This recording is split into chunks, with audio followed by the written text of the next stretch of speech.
अस्सलाम वालेकुम। हमारा आज का जो टॉपिक है वो saving, investment and financial system है।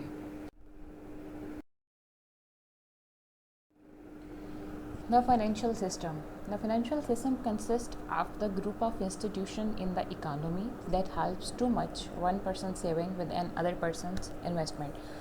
सो फाइनेंशियल सिस्टम में हम देखते हैं कि किसी एक पर्सन की जो सेविंग है वो दूसरे पर्सन के लिए इन्वेस्टमेंट बन जाती है और फाइनेंशियल सिस्टम जो है वो उसको सपोर्ट करता है। इट मूव्स द इकानमी का resources from savers to borrowers. Actually हम ऑल द टाइम इकोनॉमिक्स में बात करते हैं, we have like scarce resources और we are facing scarcity, like हमारे पास बहुत लिमिटेड रिसोर्सेज हैं। उन लिमिटेड रिसोर्सेज को माइंड में रखते हुए कुछ लोग सेव कर रहे होते हैं और एज अ सेविंग अपने बैंक्स में वो रखवा लेते हैं for the purpose of investment और सेविंग। और अदर लोग जो कि इन्वेस्ट करना चाहते हैं वो बैंक से लोन लेके उसको फर्दर अपने बिजनेसेस के लिए इन्वेस्ट कर लेते हैं। कुछ लोगों की जो सेविंग है वो दूसरे लोगों की इन्वेस्टमेंट बन जाती है। और इसको एज अ होल कौन देखता है, ये एज अ होल जो पूरा सेटअप है जो कि सेवर्स की एनवायर्स की हेल्प करता है, that is called our financial system. The financial system is made up of financial institutions that coordinate the action of savers and the borrowers. Or financial institution can be grouped into two different categories: financial market and the financial intermediaries. Financial system जो है वो coordinate करता है और different actions इनके सेवर्स and बारर्स के। और financial institution to type के हो सकते हैं, एक फाइनेंशियल मार्केट है एंड सेकंड जो है वो फाइनेंशियल इंटरमीडिएरीज है। अब आपने देखना है कि ये कैसे वर्क करती हैं दोनों कैटेगरीज जो हैं। फाइनेंशियल मार्केट की फर्दर सब कैटेगरीज हैं stock market and bond market, and financial intermediaries में आता है bank and mutual fund. Financial market are the institution which savers can directly provides funds to the borrowers. Financial markets जो हैं हम इन्हें bank भी कहते हैं। ये यहाँ से जो borrowers हैं जो कि लोन ले रहे होते हैं, जिन्हें फर्दर इन्वेस्ट करना है वो लोन लेते हैं, और जो लोग अपना मनी सेव करना चाहते हैं उन्हें हम सेवर्स कहते हैं। वो अपना जो इनकम है, अपनी मनी है, वो सेव करवा सकते हैं। Financial intermediaries are financial institution through which savers can indirectly provide funds to our borrowers. Financial intermediaries में ये एज अ एजेंट वर्क करते हैं। इसमें ये होता है कि लोन जो है वो प्रोवाइड कोई कर रहा है और लोन जा किसी और के पास रहा है, और ये एज अ एजेंट जो है वो वर्क कर रहे होते हैं।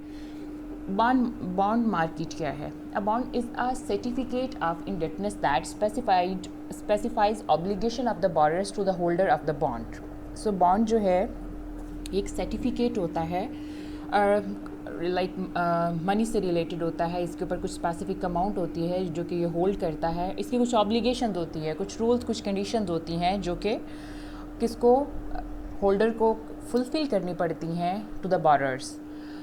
इसकी करेक्टरिस्टिक्स में आता है the length of the time until the bond mature. इसका एक टाइम पीरियड स्पेसिफाई कर दिया जाता है कि ये बॉन्ड जो है वो मेच्योर कब होगा। उसके बाद credit risk, the probability that the borrowers will fail to pay some of the interest और प्रिंसिपल।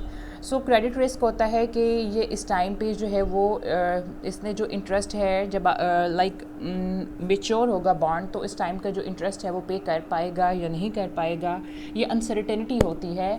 जिसको हम क्रेडिट रिस्क कहते हैं। Tax treatment, the way in which the tax laws treat the interest on the bond, like bond पे जो भी interest rate होता है वो बताया जाता है। डिफरेंट भी हो सकता है, कभी ज़्यादा हो जाता है, कभी कम हो जाता है। जिस टाइम पीरियड पे आप बॉन्ड साइन करते हैं उस टाइम के अकॉर्डिंगली उसको मेंशन कर दिया जाता है।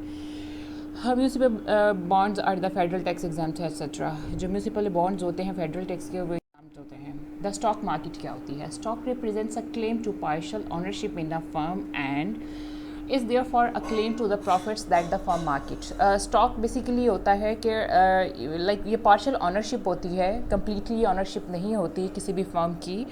इसमें आप प्रॉफिट जो है वो जितने आपके शेयर्स होंगे उससे रिलेटेड आप क्या है प्रॉफिट क्लेम कर सकते हैं। The scale of the stock to raise money is called equity financing. Equity financing basically क्या है इसके बारे में बताया जा रहा है कि which is sale of stock to raise money, कि आप अपनी मनी को इंक्रीज़ करने के लिए क्या करते हैं कि अपना कुछ स्टॉक जो है या शेयर्स जो हैं वो सेल कर देते हैं, that is called equity financing. Compares to bond stock offer both high risk and the potentially high return. So bond में इनकी सेल एंड परचेज में अगर हम कंपेयर करें बॉन्ड एंड स्टॉक में, तो यहाँ पे आपका रिस्क जो होता है वो ज़्यादा होता है. सो जितना रिस्क होता है आपको रिटर्न के चांसेस भी उतने ज़्यादा होते हैं. Mean higher risk and potentially higher returns. The most important stock exchange in the Pakistan are Pakistan stock exchange. इसमें आगे फर्दर इसकी सब कैटेगरीज़ हैं. Islamabad stock exchange, Karachi stock exchange and Lahore stock exchange. ज़्यादा काम कराची स्टॉक एक्सचेंज में होता है, फिर इस्लामाबाद में, और लाहौर सम टाइम वर्क कर रही होती है. So the stock market, most newspaper stock tables provide the following information. इसमें ये होता है कि शेयर की प्राइस डेली बेसिस पे बताई जा रही होती है, वॉल्यूम बताया जा रहा होता है, like volume number of share sold, कितने शेयर सोल्ड हो चुके हैं, कितने रह गए हैं, डिविडेंड्स, प्रॉफिट पे द स्टॉक होल्डर्स बताया जाता है, प्राइजेज जब और अर्निंग जो कि उनकी रेशो होती है. ये सारी इन्फॉर्मेशन जो है वो डेली बेसिस पे स्टॉक मार्केट में बताई जाती है और फिर वो नेक्स्ट डे के न्यूज़पेपर में आपको देखने को मिलती है. Financial intermediaries. Financial intermediaries are the financial institution through which savers can indirectly provide funds to borrowers. So savers जो हैं वो डायरेक्टली किसी को फंड्स नहीं देते. फाइनेंशियल इंटरमीडिएट्स लाइक आप बैंक्स कह सकते हैं, या जो है वो माइक्रो फाइनेंसिंग बैंक्स जो हैं वो आप कोई और बंदा वहाँ पे जाके सेव करवा रहा होता है. लाइक मैं अगर मैं अपनी कुछ मनी सेव करना चाहती हूँ तो मैं बैंक में सेव कर दूँगी सेविंग अकाउंट में, और किसी और पर्सन को अपने जो है वो उसके लिए बिज़नेस के लिए ज़रूरत है तो वो वहाँ से एज ए इन्वेस्टमेंट के लिए वहाँ से बारो कर लेगा. फाइनेंशियल इंटरमीडिएटरीज में फर्स्ट ऑफ ऑल स्टार्ट मैंने बैंक से लिया. Take deposit from people who wants to save and use the deposit to make loan to the people who wants to borrow. So यहाँ पे जो save करना चाहते हैं वो कर सकते हैं, और जो यहाँ से लोन लेना चाहते हैं वो इजीली ले सकते हैं, वो जो कि उस टाइम का डिसाइडेड इंटरेस्ट रेट होगा उस पर. Pay deposit interest on their deposit and charge borrowers slightly higher interest on their loans. So जो डिपॉजिट पे कर रहे होते हैं जिस इंटरेस्ट रेट पे, उससे स्लाइटली हायर जो है वो इंटरेस्ट रेट चार्ज किया जाता है उन लोगों को जो कि वहाँ से लोन लेते हैं, बिकॉज कि वो बैंक फ़ी होती है जो कि बैंक रखता है अपने पास. नेक्स्ट है जी, bank help create a medium of exchange by allowing people to write checks against their deposit. So a medium of exchange is an item that people can easily use to engage in transactions. So bank क्या करता है कि जी check भी allow करता है जिनके वहाँ पे बैंक अकाउंट्स होते हैं, पेमेंट्स होते हैं, that is are all time using a medium of exchange, जो कि लोग मनी दे रहे होते हैं और चेक की सूरत में ले रहे होते हैं. So this facilitate the purchase of the goods and services. सिर्फ आप ये नहीं कह सकते कि चेक होता है, चेक भी आप वहाँ से ले सकते हैं. आप उनकी इलेक्ट्रॉनिक एप्लीकेशन जो कि मोबाइल ऐप्स हैं वो यूज़ कर सकते हैं. उसके अलावा आप ATM यूज़ कर सकते हैं. सो ये डिफरेंट जो हैं आपको फैसिलिटीज़ दी गई हैं जो कि आप मनी इजीली वहाँ पे रखवा के आपको चोरी होने का ख़तरा नहीं होता, और डिफरेंट उनके सर्विसेज जो हैं वो यूज़ कर रहे हैं, और उसके लिए आप बैंक को पे भी करते हैं. सो नेक्स्ट है जी, म्यूचुअल फंड्स क्या होता है. Mutual fund is an institution that sells share to the public and uses the proceeds to buy a portfolio of a various type of stock, bonds or both. So mutual funds में क्या है कि यहाँ पे जो shares हैं वो public को सेल किए जाते हैं, और आप अपना लाइक इवन स्टॉक जो है या बॉन्ड्स एक्सेट्रा पोर्टफोलियो कुछ भी जो है वो लाइक बाय कर सकते हैं. इस तरह से लाइक कोई भी जैसे पब्लिक ऑर्गेनाइजेशन होती है तो उसके ये most of the time bank के थ्रू होता है. सो उसके शेयर्स जो होते हैं वो जनरल पब्लिक जो है वो परचेज कर सकती है थोड़ी सी अमाउंट में भी. They allow people will small amount of money to easily diversify. So यहाँ पे वो कह रही है कि जी ये जो म्यूचुअल फंड्स हैं वो अलाउ करते हैं लोगों को स्मॉल अमाउंट ऑफ मनी जो है वो डिफरेंट जगह पे वो आराम से ईजिली इन्वेस्ट कर सकते हैं. सो अदर फाइनेंशियल इंस्टीट्यूशन में क्रेडिट यूनियन है, पेंशन फंड्स हैं, इंश्योरेंस कंपनीज़ हैं, लॉन्च शॉक्स एट्सेट्रा. ये सारी चीज़ें जो हैं वो ये भी फाइनेंशियल इंस्टीट्यूशन के अंडर ही आती है, या इनको भी हम फाइनेंशियल इंस्टीट्यूशन ही. ये देखें कि हमने यहाँ पे NX शो किया जो कि इम्पोर्ट एक्सपोर्ट को शो कर रहा है, और में ये देखें यहाँ पे हमने देखा था, तो अगर यहाँ पे साथ माइनस का साइन भी लगाएंगे तो यहाँ से वो कैंसिल हो जाएगा CNG, और यहाँ पे ओनली जो है वो आपकी I रह गया हुआ है, और इधर आप देख रहे हैं कि y is equal to C minus G minus C n minus G. So the left side of the equation is the total income in the economy after paying for consumption and the government purchases. वो आपने पे कर दिए, that's why हमने उसको minus कर दिया, and is called national saving और just saving etcetera. So subtract हमने अब एस किया फॉर बोथ साइड से. So Y is equal to C minus C and minus G. The equation can be written as S is equal to I.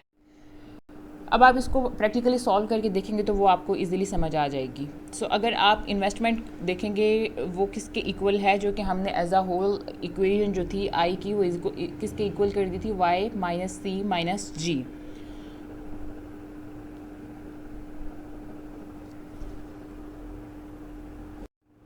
Next हम देखते हैं the meaning of the saving and investment. National saving and private saving. Saving हमारे पास to type की होती हैं, national saving होती हैं and private saving होती हैं. National saving is the total income in the economy that remains after paying for consumption and the government purchases. So national income जो होती है वो एज अ होल जो है वो इकानमी में अगर हम देखा जाए लाइक जो कि हम अपनी कंजम्पशन है और जो गवर्नमेंट परचेजेस हैं उसके बाद जो सेव करते हैं वो हमारी नेशनल सेविंग होती है. बट प्राइवेट सेविंग में क्या होता है कि is the amount of income that household have left after paying their taxes and paying for their consumption. So household में अगर प्राइवेट सेविंग में देखा जाए कि अगर आपके घर में आपने टैक्सेस पे कर दिए हैं या हाउस होल्ड एक्टिविटीज़ के लिए आपने अमाउंट निकाल ली है या पे कर दिया, लाइक आपकी यूटिलिटी बिल्स हैं, स्कूल की फीसेस हैं, आपके घरेलू फूड कंजम्पशन के लिए हैं, व्हाटएवर, वो टोटल अमाउंट आपने पूरे मंथ की यूज़ करने के बाद जो आपके पास बच जाएगी वो आपकी प्राइवेट सेविंग होगी. The meaning of the saving and the investment. Public saving. Public saving is the amount of tax revenue that the government has left after paying for the spending. So public saving में ये होता है कि government जो है वो अपने revenue पे करने के बाद जो उसके पास बच जाती है, जिसको हम लाइक टी माइनस जी कहते हैं. ये सारी टर्म जो यहाँ पे एक्सप्लेन की जाती हैं लास्ट इक्वेशन में हमने इसको पुट किया था. यहाँ पे टर्म समझ लीजिएगा, उसके बाद इक्वेशन में पुट करके देखिएगा, इजीली सॉल्व हो जाएगी. The meaning of the saving and the investment. Surplus and deficit इसमें देखते हैं. अगर हमारे टैक्सेस जो हैं वो ग्रेटर देन गवर्नमेंट एक्सपेंडिचर हैं, the government runs a budget surplus because it receives more money than its spending. सो अगर आपके रेवेन्यू जो है वो आपके ज़्यादा हो गए हैं आपकी स्पेंडिंग से, तो आपका जो बजट होगा वो सरप्लस होगा, वो सेविंग की सूरत में होगा. The surplus of T minus G represents public saving.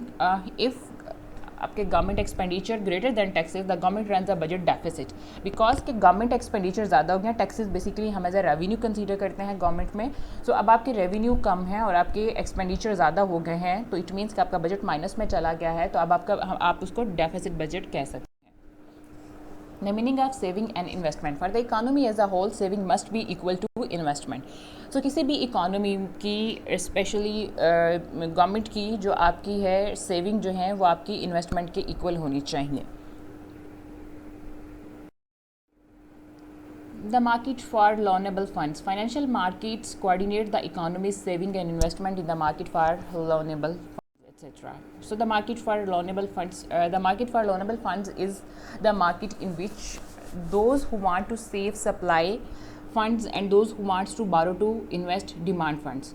So यहाँ पे ये देखा जाता है कि आपकी जो इन्वेस्टमेंट की और सेविंग की सप्लाई कितनी है और डिमांड कितनी है. सो जो लोनेबल फंड्स होते हैं उसके अकॉर्डिंगली आपको पहले ये देखना पड़ता है कि आप जो सेव कर रहे हैं फंड्स की सप्लाई और आप जो है वो आपकी जो इन्वेस्टमेंट है उसकी डिमांड कितनी है, आपके बारोर्स कितने हैं, जितनी आपकी डिमांड होगी आप उतना ही सेव करेंगे उसके अकॉर्डिंगली.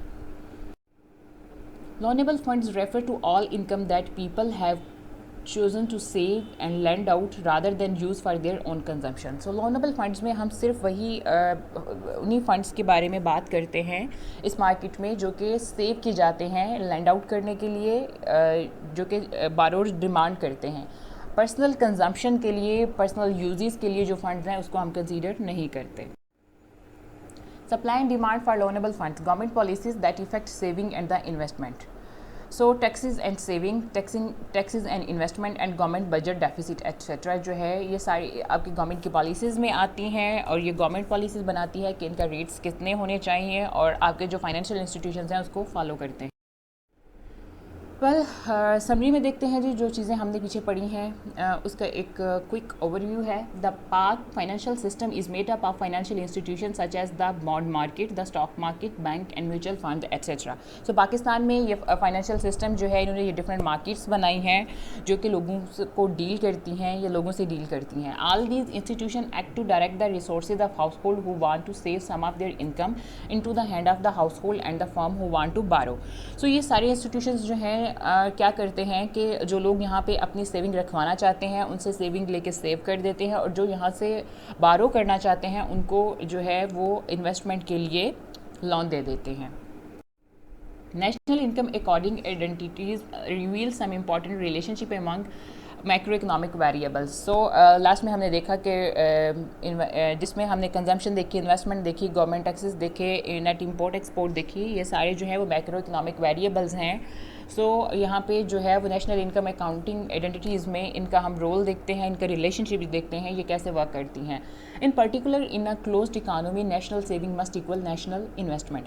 सो अगर आपकी क्लोज्ड इकानमी है, आप इंपोर्ट एक्सपोर्ट नहीं कर रहे हैं, वो आपने बैन किया हुआ है, तो आपकी जो सेविंग है वो आपकी इन्वेस्टमेंट के इक्वल होना ज़रूरी है, ताकि आप एक 1 ईयर में जितना सेव करें वो आप इन्वेस्ट भी कर दें। क्योंकि अगर आप अपनी कंट्री विद इन कंट्री में इन्वेस्ट नहीं करेंगे, आपकी बिजनेस एक्टिविटीज़ नहीं होंगी, तो आपको बाहर से मंगवाना पड़ेगा। जबकि आपने बाहर से बैन किया हुआ है तो बहुत सारी चीज़ों की आपकी विद इन कंट्री शॉर्टेज हो सकती है। Financial institution attempt to match one person saving with another person investment. So financial institution किसी एक पर्सन की सेविंग लेके उसे दूसरे पर्सन को एज अ इन्वेस्टमेंट देते हैं।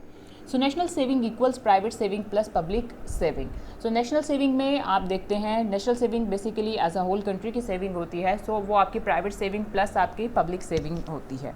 अ government budget deficit represents negative public saving and therefore reduce national saving and the supply of the loanable funds. So जब आपका बजट जो है वो डेफिसिट होता है तो उससे शो होता है कि आपकी पब्लिक सेविंग जो है वो नेगेटिव हैं, जिससे हम नेशनल अपनी सेविंग जो है वो कम कर देते हैं और supply of loanable funds increase कर देते हैं। When a government budget deficit crowds investments, it reduces the growth of the productivity and GDP.